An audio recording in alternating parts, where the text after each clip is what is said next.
Hello ছোট ছোট ভাই বোনেরা, তোমরা কেমন আছো? আশা করি তোমরা ভালোই আছো। আমি আবার ফিরে এসেছি একটা নতুন গল্প নিয়ে।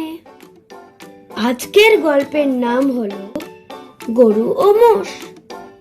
দেখি এবার গরু আর মোষ কি করে।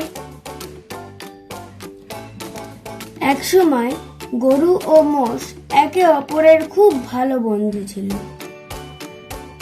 সেই বন্ধুত্বকে ভাঙার জন্য শিয়ালের মনে একটি ফন্দি আঁটল। শিয়াল গরুকে বলল, মোষ পাহাড়ের ওপর ঘাসগুলো মারিয়ে নষ্ট করছে, সে তোমাকে খেতে দিতে চায় না। সেই কথা শুনে গরু রেগে গিয়ে মোষের সঙ্গে ঝগড়া করতে গেল।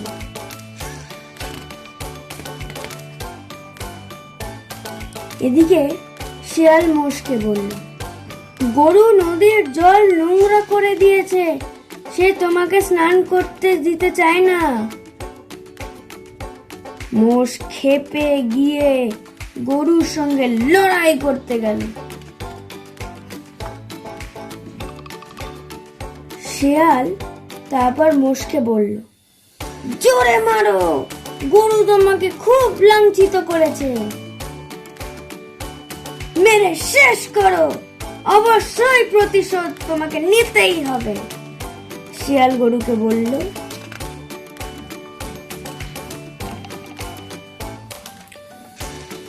শেষে গরু ও মোষ আহত হয়ে মাটিতে পড়ে গেল।